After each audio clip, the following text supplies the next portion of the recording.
Hi guys, I think the way politicians respond to certain questions can provide us an insight into how they will operate either in opposition or a government. While Kemi Badenoch was a disaster as business secretary, it seems she has learned how to avoid certain pitfalls when it comes to leading a political party. It appears she may have been getting some mentoring from slippery Michael Gove on how to conduct an interview. Don't commit to anything, but criticise the other side for not committing to anything. Here Badenoch sat down with Sophy Ridge of Sky News, where they spoke about the NHS, and the answers given were very Gove-esque. Have a listen. I know you're not trying to be nailed down on specific policies, but to try and grapple with who you are, what your kind of broad principles are. You know, let's take the NHS for example. You know, there is the government says they want a national conversation about the future of the NHS. You know, do you think that the funding model of the NHS should be part of that conversation? Well, yet again, this is another thing where we have to ask ourselves, what do we mean by the funding model? I know what we spent on the NHS. We spent more than ever before.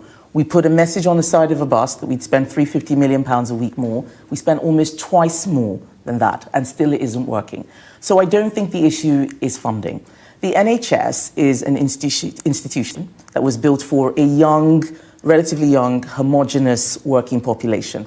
We are now a complex, diverse, ageing population. How does that model evolve? What kind of reforms do we need in order to deliver for the society we have today and what we have tomorrow? That's what I want us to work on. Talking about the funding, in my view, is how we end up in the wrong place. It's like, well, we should spend this amount, we should spend that amount. What are we spending it on? How do we need to deliver better? And those are not questions which I've worked out on the back of an envelope since July. We're going to need the whole party to figure this out. But you know, the funding does matter. You there touched on something, that we've got an ageing population with complex needs. You know, there's some people who think, look, if the NHS is going to survive, we need to look at a national insurance model. You know, should that be on the table for discussion? Well, I think everything should be always on the table for discussion. What shouldn't happen is that you get into government and you don't know what you want to do yet, which is where Labour are.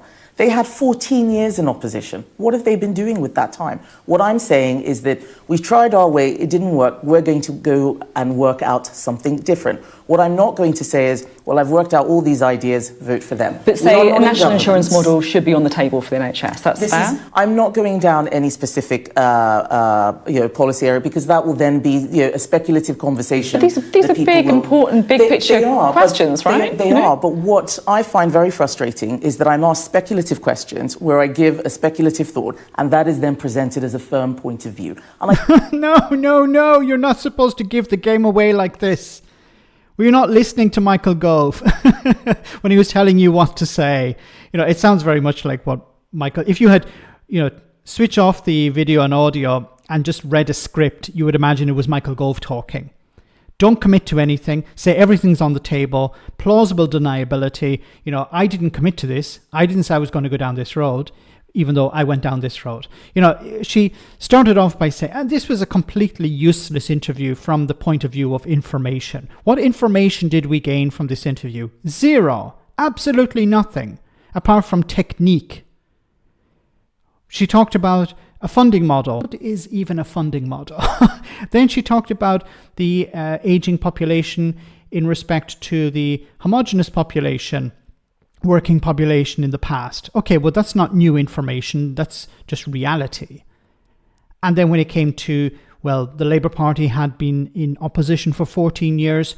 Why didn't they come up with a plan? And then in the very next breath, she says, well, what I'm going to do is I'm going to go away, and then when I get into government, I'm going to have a plan. I'm not going to try and sell the public a plan for the next election. So she's criticising Labour while promising to do exactly the same thing. So it was a pointless interview. Now, this could be Kemi Badenoch attempting to maintain her lead. Don't commit to anything, so you can't be nailed down on anything. But I think this is bigger than that. I think this is her preparing herself for opposition, where she can criticise Labour for not doing X, Y, or Z, or for doing X, Y, and Z, and then sit on the sidelines and say, well, I would have done it better. Would you increase taxes? I wouldn't increase taxes. Would you cut public services? No, I wouldn't cut public services. Would you borrow? No, I wouldn't borrow. So she doesn't commit to anything, but of course can't be nailed down on anything. It's pretty pathetic. But I think this is what we're going to see.